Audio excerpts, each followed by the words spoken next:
The sun was just beginning to rise over the quiet suburban neighborhood of Willow Creek, casting a golden hue over the neatly trimmed lawns and picket fences. Inside the modest home of the Martinez family, the morning routine was in full swing.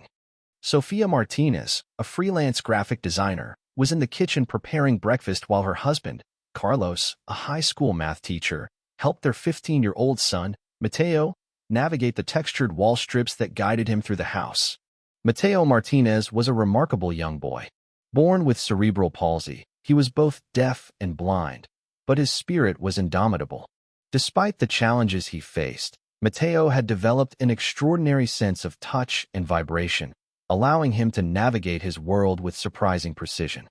Every morning, he would run his hands along the textured strips his parents had installed, guiding him to the kitchen where Sofia would place his hands on a warm plate of pancakes. It was a simple gesture, but one that filled Mateo's heart with joy.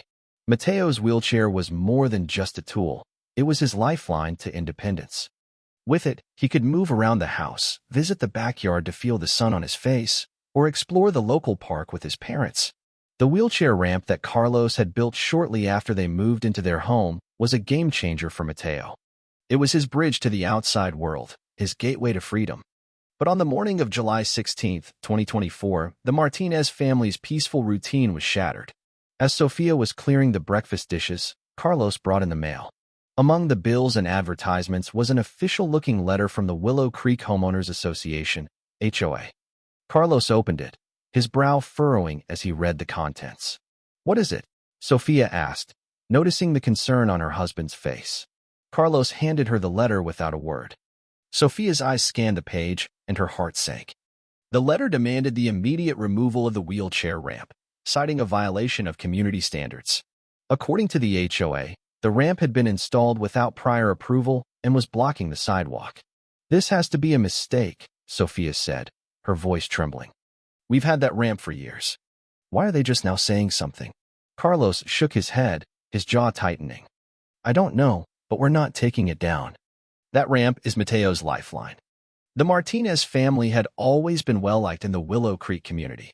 Their neighbors admired their resilience and the love they showered on Mateo. The wheelchair ramp had never been an issue before. In fact, many neighbors had praised the Martinez family for their ingenuity and dedication to their son's independence. But things had changed when Evelyn Harper became the new president of the HOA. Evelyn was a stern, uncompromising woman who had a reputation for micromanaging every aspect of the neighborhood. She had issued dozens of violation notices for trivial matters: a mailbox painted the wrong shade of black, flower pots placed an inch too close to the curb, and even a backyard swing set she deemed too distracting.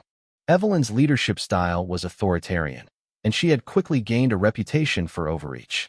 She had formed an inner circle of loyal committee members who supported her every decision, leaving many residents feeling helpless and resentful.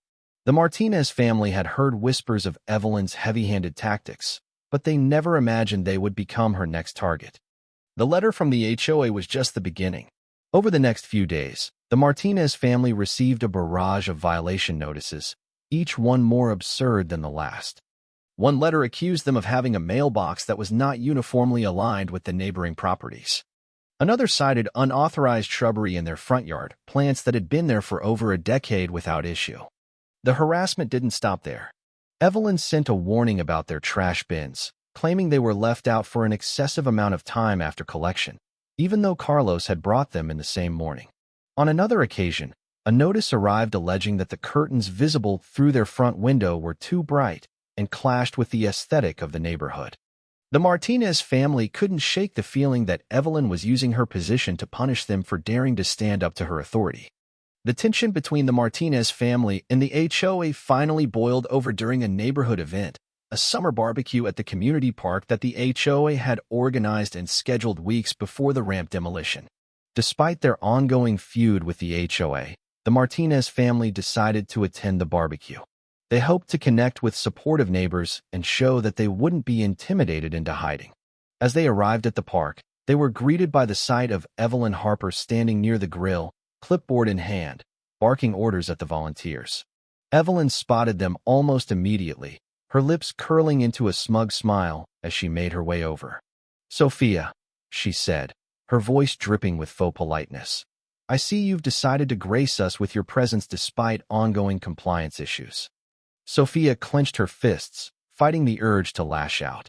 We're here to enjoy the event like everyone else, she said firmly. If you have something to say, perhaps we can discuss it another time. Evelyn's smile widened. Oh, I think it's important to address these matters openly, she said loudly, drawing the attention of nearby residents. After all, rules are what keep our community thriving. When some people think they're above the rules, it sets a bad example. Carlos stepped in, his voice calm but firm. Evelyn, this isn't the time or place. We've endured your demands, even when they were unreasonable, but your constant harassment has gone too far. Evelyn's eyes narrowed, her composure cracking for just a moment. Unreasonable? Enforcing rules is not harassment, Mr. Martinez. If you feel targeted, perhaps you should consider why. The tension in the air was palpable, and neighbors began whispering amongst themselves. Sophia, unable to hold back any longer, said, Why? Because we built a ramp for our disabled son? Because we refuse to let you bully us? Everyone here knows what you're doing, Evelyn. It's not about rules, it's about control. The crowd around them grew silent, the weight of Sophia's words hanging in the air. Evelyn opened her mouth to respond, but seemed to think better of it. She turned on her heel and walked away, her face flushed with anger. For the Martinez family, the confrontation was a turning point. It became clear that Evelyn's behavior wasn't just about enforcing guidelines. It was personal. The incident only strengthened their resolve to fight back, knowing they couldn't allow Evelyn to continue wielding her authority unchecked. 3 days after the confrontation at the neighborhood barbecue, the Martinez family woke to an unusual commotion outside their home. It wasn't the unwelcome sound of HOA workers or Evelyn's shrill voice. This was different. Voices were raised, neighbors gathered, and the air buzzed with tension. Carlos stepped onto the porch, his heart pounding. To his astonishment, he saw Evelyn standing near the curb, flanked by 2 men in official uniforms. They were investigators from the city council's compliance department. Behind them was a growing crowd of neighbors, murmuring and pointing toward Evelyn's property. What's going on? Sophia asked as she joined Carlos, holding Mateo close in his wheelchair. One of the officials turned to them and said, We received multiple complaints about unauthorized modifications to neighborhood properties. Upon inspection, we've identified significant code violations, including illegal landscaping and misuse of HOA funds for personal projects. Sophia exchanged a stunned glance with Carlos. Evelyn's house, she whispered. Evelyn's face was a picture of indignation as she argued with the officials. This is absurd. I've done nothing wrong. These accusations are baseless. But the investigators weren't swayed. They produced photographs, documents, and testimonies from multiple residents. Among the complaints were allegations that Evelyn had diverted HOA funds to install extravagant outdoor features in her own backyard, an offense that could lead to criminal charges. She's finally being held accountable. Margaret, a kind-hearted neighbor, whispered as she joined Sophia and Carlos.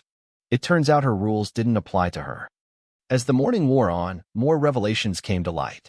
A neighbor shared evidence that Evelyn had approved unlicensed contractors to work on HOA property, while another revealed Evelyn's threats to suppress dissent during HOA meetings. Each revelation painted a picture of corruption and hypocrisy, and the community that Evelyn once controlled now stood united against her. By midday, the investigators regrouped in front of the gathered neighbors, their expressions measured but serious. One of them stepped forward, clearing his throat to address the crowd. We've identified several areas of concern, he said, holding a clipboard filled with notes. However, at this time, we require further evidence to substantiate the allegations brought to our attention. A wave of murmurs rippled through the crowd. Some neighbors nodded in understanding, while others exchanged frustrated glances. Sophia tightened her grip on Carlos's arm, her heart sinking. Was Evelyn really going to get away with this? Even for now, the investigator continued. During this process, Miss Harper will remain in her position as HOA president. However, we will be conducting a thorough review of all records, decisions, and communications related to her leadership. Anyone with additional information is encouraged to come forward. Evelyn's lips curled into a thin smile, though her eyes betrayed a flicker of unease. As I said earlier, this is all a misunderstanding, she interjected, her voice dripping with condescension. "I trust your investigation will clear up any confusion." The investigator gave her a curt nod but didn't respond. Instead, he turned back to the neighbors. "We appreciate your cooperation and patience. Rest assured, if violations are confirmed, there will be consequences." As the officials dispersed, the crowd began to thin, their chatter growing louder as they speculated about what might happen next. Evelyn stood tall, her clipboard clutched tightly, but the cracks in her composure were more visible than ever. "She's buying time," Carlos muttered, his jaw clenched. Sophia nodded, her gaze fixed on Evelyn. "Then we'll make sure they get the evidence they need." The next few days were filled with quiet determination. Sophia and Carlos pored over every notice, every letter, and every HOA policy Evelyn had ever wielded against them. It was a painstaking process, made more challenging by the weight of their daily struggles without the ramp. But with each document they unearthed, they felt closer to uncovering the truth that could expose Evelyn's lies. One particularly difficult day, when the weight of it all became too much, Sophia visited her neighbor Margaret. The older woman, who had always been supportive, listened intently as Sophia poured out her frustrations. "The HOA's actions might not be legally enforceable," Margaret said. "Consult a lawyer." Sophia took Margaret's advice and consulted a lawyer named Tom Reynolds, a seasoned expert in HOA disputes. Tom confirmed Margaret's suspicions, explaining that the HOA's actions likely violated several laws, including the Americans with Disabilities Act, which protected against discrimination. Armed with this knowledge, the Martinez family decided to take legal action. That evening, they sat at their kitchen table, poring over every letter, notice, and HOA communication they had received. Carlos meticulously organized the documents into folders, while Sophia reviewed recordings of the HOA meetings, noting every instance where Evelyn's comments betrayed her personal vendetta. The next day, they met with their lawyer, Tom. He listened intently as Sophia and Carlos recounted their ordeal, his expression hardening with each detail. "This is blatant discrimination," Tom said, flipping through the stack of notices. "We have a strong case, but we need to be thorough. The more evidence we gather, the harder it will be for them to deny what they've done." Over the following weeks, the Martinez family worked tirelessly. They documented the physical and emotional toll of losing the ramp, capturing photos of Sophia struggling to carry Mateo up the stairs and video clips of Mateo reaching feebly for his favorite spots. They also gathered statements from neighbors like Margaret, who were willing to testify about Evelyn's history of overreach. Sophia even contacted a disability rights advocate, who provided expert insights into the importance of accessibility and the legal protections afforded under the Americans with Disabilities Act. With each piece of evidence, the Martinez family felt their confidence grow. They weren't just fighting for Mateo, they were standing up for every family who had ever been mistreated by someone like Evelyn. The courtroom was packed the day the case went to trial. Neighbors, reporters, and disability advocates filled the seats, eager to see the showdown between the Martinez family and the HOA. Evelyn sat at the defense table, her expression a mix of smugness and unease. She glanced around the room, clearly unaccustomed to being the center of scrutiny. Tom opened the case with a compelling argument, presenting the ramp as a lifeline for Mateo and detailing how its removal had devastated the Martinez family.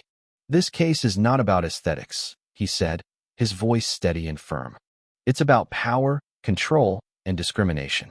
The HOA, under Evelyn Harper's leadership, has violated not only their own policies but also the fundamental rights of this family."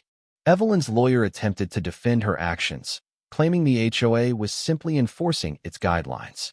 "The Martinez family failed to follow protocol," he argued. "The architectural committee never approved the ramp's construction. This is about maintaining fairness and consistency in our community." But Tom was ready. He pulled out a timeline of events, showing that the ramp had been installed years before Evelyn became HOA president. If this was truly about protocol, why did the HOA remain silent for 8 years? The answer is simple, because this wasn't about the ramp. It was about Evelyn Harper using her position to target a family she deemed different. The turning point came when Tom called Margaret to the stand. The elderly neighbor spoke with unwavering conviction, recounting Evelyn's history of targeting residents and her specific comments about the ramp being an eyesore. Another witness, the disability rights advocate, explained the legal protections that should have prevented such actions, emphasizing how the HOA's behavior directly violated the Americans with Disabilities Act. Evelyn herself was called to testify, and her carefully crafted demeanor began to crumble under Tom's cross-examination. When asked why the ramp suddenly became an issue after so many years, Evelyn stammered, offering vague explanations about new priorities and community standards. Tom pressed further, presenting emails Evelyn had sent to the HOA board, where she referred to the ramp as an embarrassment and expressed her intent to have it removed, no matter what. The most emotional moment came when Carlos took the stand. He described how the ramp had transformed Mateo's life, giving him independence and dignity. Without it, Carlos said, his voice breaking, we lost more than just a piece of wood and metal. We lost our son's freedom. We lost our peace of mind. Sophia followed, recounting the physical and emotional toll the ordeal had taken on their family. Her words brought several audience members to tears, and even the judge looked visibly moved. Finally, Tom played a video the Martinez family had prepared, showing Mateo's daily struggles after the ramp was removed. The footage was raw and heart-wrenching, leaving no doubt about the impact of the HOA's actions. Evelyn avoided eye contact as the video played, her earlier confidence replaced by visible discomfort. The judge didn't take long to deliberate. Her ruling was decisive. The lien was to be removed immediately, and the HOA was ordered to compensate the Martinez family for the emotional and financial hardship inflicted on them. Furthermore, Evelyn was removed as HOA president, and the organization was required to undergo sensitivity training and revise its policies to prevent future abuses. The courtroom erupted in applause as the verdict was read. Sophia and Carlos embraced, tears streaming down their faces as they realized they had finally won. Mateo, sitting between them, reached out to touch their hands, his gentle smile reminding them of what they had fought so hard for. Meanwhile, Evelyn sat frozen in her chair as the judge delivered the verdict. As the courtroom buzzed with unrestrained applause, Evelyn barely registered the noise. Her carefully composed mask of authority cracked as she processed the reality. The HOA had lost, and she was personally implicated in its downfall. Her lawyer leaned over, whispering words meant to comfort, but Evelyn brushed him off, her hands trembling. This wasn't supposed to happen, she muttered. She had been so certain the Martinez family would back down, that the rules she had wielded like weapons would protect her. Yet here she was, humiliated in front of the very community she had once commanded with an iron fist. As she left the courtroom, her face flushed with anger, Evelyn avoided making eye contact with anyone. The whispers from the gallery stung like tiny daggers, each one a reminder of her loss of power. She deserved it, someone muttered as Evelyn passed. About time someone stood up to her. Once outside, Evelyn's anger boiled over. This is a travesty, she snapped at her lawyer, her voice sharp enough to turn heads. They don't understand the responsibility of maintaining community standards. This isn't about discrimination, it's about rules. But even she seemed unconvinced by her own words. The Martinez family's victory in court sent ripples through the neighborhood. As news of the judge's ruling spread, neighbors who had once remained silent began to rally around the family. Margaret organized a small celebration in the Martinez family's honor, inviting neighbors to share their support and acknowledge the strength it took to stand up to the HOA. During the gathering, residents expressed their gratitude to the Martinez family for exposing the HOA's unjust practices. You didn't just fight for Mateo, one neighbor said. You fought for all of us. People who had been too afraid to confront Evelyn shared their own stories of intimidation, vowing to work together to ensure the neighborhood became a more inclusive and welcoming place. The Martinez family also received letters and messages from families in neighboring communities, thanking them for setting a precedent. Many of these families shared similar struggles with overreaching HOAs and found hope in the Martinez family's resilience. Carlos and Sophia were deeply moved, realizing their battle had empowered others to stand up for themselves. Evelyn, once the unchallenged authority of the HOA, found herself isolated and disgraced. Her removal as president was just the beginning of her downfall. The court's ruling had exposed her behavior to the entire community, and her reputation was left in tatters. Over the following days, Evelyn's denial deepened. She sent frantic emails to the remaining HOA board members, insisting they appeal the ruling. When they refused, citing the clear evidence presented in court, Evelyn accused them of betrayal. Her once loyal allies began to distance themselves, unwilling to be associated with her sinking reputation. The final blow came during an HOA meeting called to address the fallout of the case. Residents who had once tolerated Evelyn's leadership now openly criticized her, citing years of overreach and favoritism. As voices rose in condemnation, Evelyn attempted to regain control. "I was only doing what was best for the community," she argued, her voice quivering with desperation. But her words fell on deaf ears. The room had turned against her. Neighbors who had once aligned with her out of fear or convenience now distanced themselves, unwilling to associate with someone who had so blatantly abused her power. At social gatherings, Evelyn was either ignored or greeted with cold civility, a stark contrast to the dominance she once enjoyed. By the time Evelyn was officially removed as HOA president, she was a shadow of the confident leader she had once portrayed. The power she had clung to so tightly was gone, and with it, the respect she had demanded from the community. For Evelyn, the fall from power was not just a loss, it was a reckoning. The HOA board, now under new leadership, conducted an internal review of Evelyn's tenure. They uncovered a pattern of unethical behavior, including misuse of HOA funds for personal projects and selective enforcement of rules. Evelyn was forced to pay restitution and resigned from the HOA altogether. For the Martinez family and their supporters, it was a poetic form of justice. With the compensation awarded from the court case, the Martinez family decided to turn their pain into progress. Rather than simply rebuild Mateo's ramp, they envisioned a project that would benefit the entire community. Working with disability advocates and local contractors, they transformed an underutilized corner of the neighborhood park into a vibrant community garden and play area designed for children with disabilities. The new garden featured raised planters accessible for wheelchair users, sensory stations for children with different needs, and shaded seating areas for families to gather. The play area included inclusive equipment such as wheelchair swings and tactile play panels, ensuring every child could enjoy it. On the day of the garden's grand opening, neighbors gathered to celebrate the Martinez family's vision. Mateo was the guest of honor, smiling as he rolled his wheelchair along the accessible paths. For Sofia and Carlos, seeing their son's joy amidst a space they had created to foster inclusion was the ultimate reward. Families from all over the neighborhood gathered to celebrate the space that had been transformed into a haven of inclusivity and beauty. Vibrant flowers lined the raised planters, their scents wafting through the air. Children's laughter filled the space as they explored the new play area, complete with wheelchair-accessible swings and tactile play panels.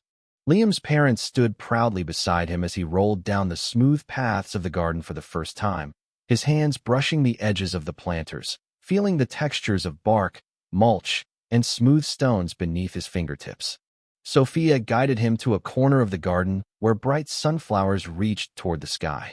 She placed his hand on one of the stems, and Mateo's face broke into a wide smile as he felt the rough texture of the plant. As Mateo explored, a young girl approached him cautiously.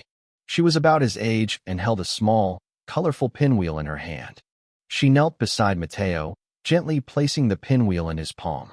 At first, Mateo was still, as though processing the unexpected interaction. Then, slowly, he turned the pinwheel in his fingers, feeling its shape and the way it spun with the breeze. The girl giggled, and Mateo smiled, his connection to her clear despite the barriers of sound and sight. More children gathered around, curious and eager to interact. One boy rolled a small tactile ball toward Mateo's hand, and Mateo responded by running his fingers over its bumpy surface. Another child brought over a fragrant sprig of lavender, holding it close enough for Mateo to touch and smell. For the first time in what felt like ages, Sofia and Carlos watched their son engage with other children, their hearts swelling with pride and relief. The Martinez family wasn't the only one moved by the moment. Margaret, standing nearby with a group of neighbors, dabbed at her eyes with a tissue. "This is what it's all about," she said softly. "Bringing people together, making everyone feel like they belong." As the day continued, families took turns sharing stories about what the garden meant to them.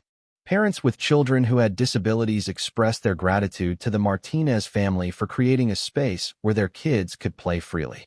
A single mother whose son had struggled with sensory issues spoke tearfully about how the garden's design allowed her child to experience joy without fear. For Sophia and Carlos, the garden was more than just a project. It was the culmination of their struggle, a symbol of resilience and hope. Watching Mateo thrive among the plants and the other children, they knew their fight had been worth it. The ramp had been a bridge not only to the outside world, but also to a brighter, more inclusive future. As the sun set over the garden, Mateo rolled to a spot beneath a tall tree where the breeze carried the soft rustle of leaves. Sophia and Carlos joined him, sitting beside him on the grass. Mateo reached out his hands, brushing the grass and the bark of the tree, his expression serene. In that moment, the Martinez family felt a profound sense of peace, knowing they had not only reclaimed their son's independence but also built a legacy of love and inclusion for their community. Their efforts sparked a broader conversation about accessibility and community spirit. Inspired by their initiative, neighboring HOAs began implementing similar projects, creating a ripple effect of positive change. The Martinez family's ordeal had started as a battle against injustice but ended as a story of resilience, unity, and hope. Mateo regained not only his independence, but also a sense of belonging in a community that had rallied to support his family. The Martinez family proved that compassion and determination could triumph over cruelty and control, leaving behind a legacy that would inspire others for years to come. The Martinez family's story didn't end with the court victory or the grand opening of the community garden. It became a beacon of hope for families facing similar struggles across the country. News outlets picked up their story, and soon, the Martinez family was receiving letters and emails from people all over the nation, thanking them for their courage and determination. Sophia and Carlos became advocates for disability rights, speaking at conferences and community events about the importance of accessibility and inclusion. They worked with local governments and organizations to push for policy changes that would protect families from overreaching HOAs and ensure that people with disabilities had equal access to public spaces. Mateo, now a young man, continued to thrive. He became an inspiration to others, showing that with the right support and determination, anyone could overcome the challenges they faced. He even started a blog, sharing his experiences and offering advice to other young people with disabilities. The community garden, now a beloved fixture in the neighborhood, continued to grow and evolve. New features were added, and it became a hub of activity for families of all abilities. The Martinez family's vision had created a space where everyone felt welcome, a testament to the power of love, resilience, and the belief that everyone deserves a chance to thrive. As the years passed, the Martinez family's story became a legend in Willow Creek, a reminder that even in the face of adversity, change was possible. Their fight had not only transformed their own lives but had also left an indelible mark on their community, proving that when people come together with compassion and determination, they can create a world where everyone belongs. Thank you for taking the time to listen to today's story on Store of Good Stories. If this story touched your heart or made you think, don't forget to hit like and share the video to spread this positive message to more people. And if this is your first time here, make sure to subscribe and turn on the notification bell so you won't miss any of the meaningful stories we share every week. Your support is the biggest motivation for Store of Good Stories to keep bringing heartfelt and valuable stories to you. See you in the next video.